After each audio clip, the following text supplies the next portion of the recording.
Hola, bienvenidos a su clase de español octavo grado. Estamos ya en el paquete 2 de este cuarto y último parcial de nuestro periodo escolar. ¿Y saben cuánto nos hace falta? Pues solo 2 paquetes más y terminamos. ¿Qué les puedo decir? Estuve pasando sus notas, haciendo la sumatoria de sus puntos y muchos han bajado sus puntos en relación a la puntualidad y a la orden y presentación de sus tareas. Entonces yo los invito o las invito a que trabajemos con mayor esfuerzo, que nos esforcemos más. Ya estamos en la recta final y estamos a un punto donde ya casi terminamos el año, entonces ánimo y espero de que esta semana trabajemos con mucho esfuerzo y dedicación. Los temas para esta semana, más que todo, es uno y el otro viene en relación al mismo. Vamos a hablar sobre el teatro, sus obras, el teatro y también algunos como autores hispanoamericanos. Vamos a empezar hablando sobre la tragedia como parte de las obras de teatro. Nació como tal en Grecia con las obras de Thespis y se consolidó con la tríada de los grandes trágicos del clasicismo griego. Aquí sobresalen figuras como Esquilo, Sófocles y Eurípides. Las tragedias clásicas se caracterizan, según Aristóteles, por el efecto que tiene en el ser humano, cuando produce una catarsis en el ser humano, y hay 2 sentimientos que sobresalen cuando el teatro es, como podemos decirlo, de buena calidad o hace efecto en nosotros, y es el temor y la compasión. Cuando el espectador experimenta esto, entonces, o estas emociones, el espectador va a experimentar al asistir a un teatro, o es la función en sí del teatro. En sus inicios, pues, el teatro griego, que fue donde se dio origen a este género, las mujeres no podían participar en él. Entonces, ¿qué pasaba? Los hombres tenían que interpretarlas y para ello utilizaban máscaras con los rasgos físicos de la mujer, es decir, pues sus labios pintados, sus ojos maquillados, o algunos rasgos también. Algunas mujeres tenemos los ojos más pequeños, otros más grandes, etcétera. Esto se hacía en una máscara que el hombre se colocaba para interpretar el papel. Estos diferentes rasgos de personalidad, por ejemplo, las mujeres somos bastante dadas a mostrar nuestras emociones. Entonces, las máscaras iban desde caras como alegres, que marcaban sonrisas, a caras tristes o rostros decaídos.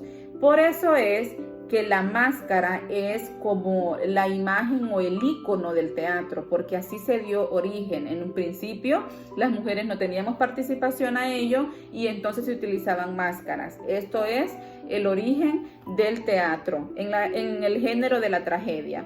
Ahora vamos a ver la comedia.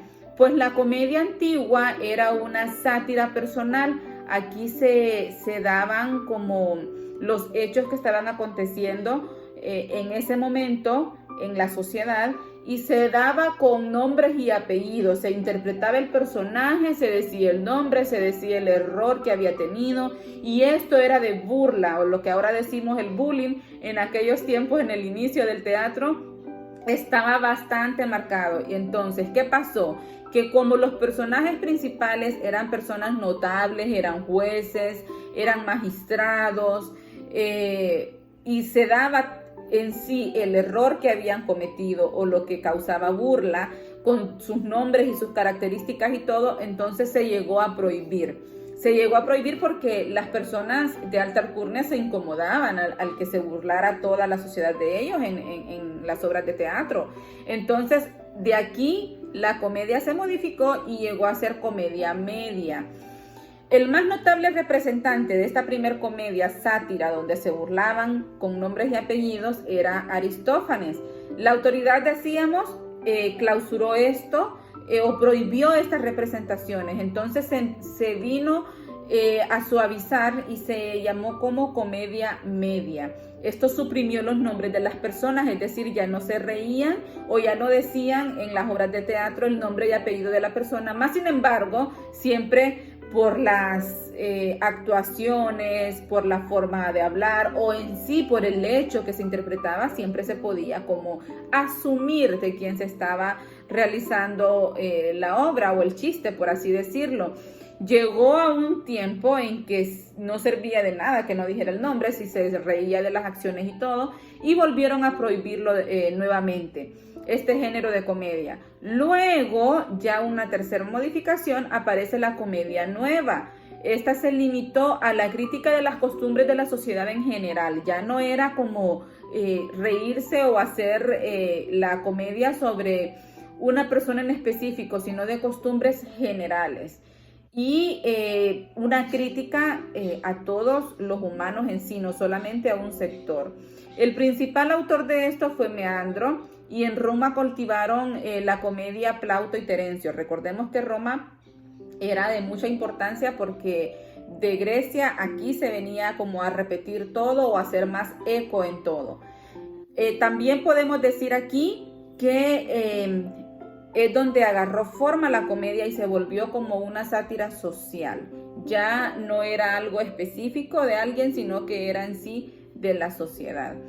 Para el día martes vamos a leer un pequeño fragmento de la obra de Romeo y Julieta y vamos a responder algunas preguntas. Este es un ejercicio de comprensión lectora.